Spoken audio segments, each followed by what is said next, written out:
I apologize, I lost my voice this week.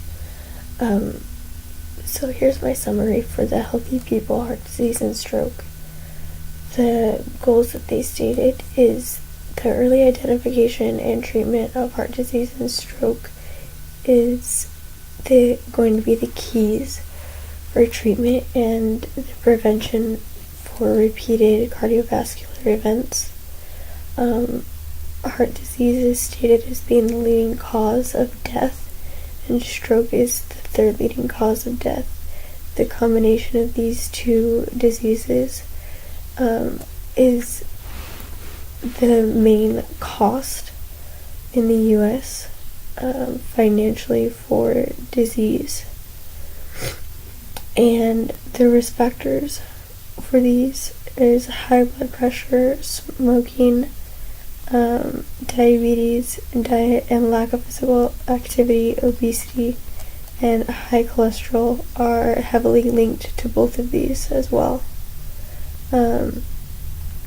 So the main issue is that the main issue for the cause of these is the buildup of plaque, which creates constriction of the blood vessels and can result in either pinching off of the vessel or creation of blood clots. And so that can cause like cardiac arrest or creating for the heart, or if the blood clot travels to the brain, that's how you get a stroke. So heart disease in itself can cause stroke. Stroke is a side effect of heart disease, so the two are linked in themselves. It's stated that 1 in 3 Americans have at least one type of cardiovascular disease, which includes heart disease.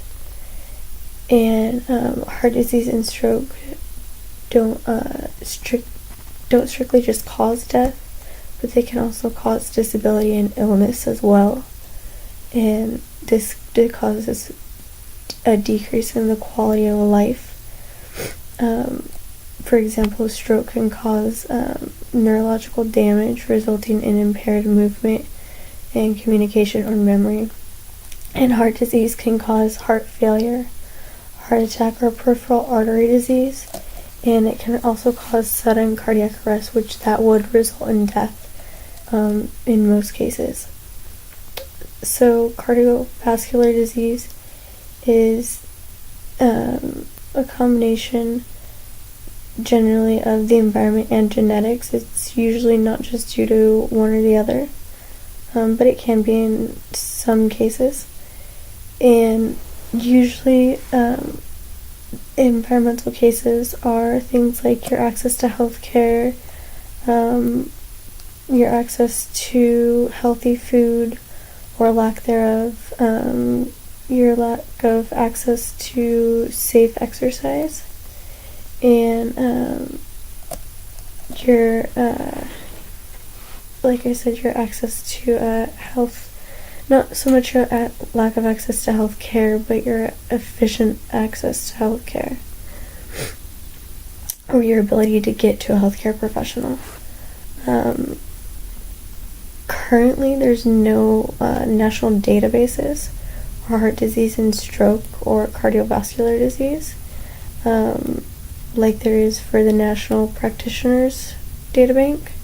This is what practitioners use to compile their malpractice payments reports and their adverse action reports. So that would be very helpful if they could have national databases for things like that. There's also no nationally unified measurement for cardiovascular disease. So there's no measurement to include things like cognitive impairment and depression, which are noted risk factors for cardiovascular disease involving heart disease and other risk factors. So when they do their evals and they assess their measurements and take their assessments, a nationalized standard would be crucial. So when you go from one doctor and then you get a referral to another, unified measurement is noted as being very important. Thank you.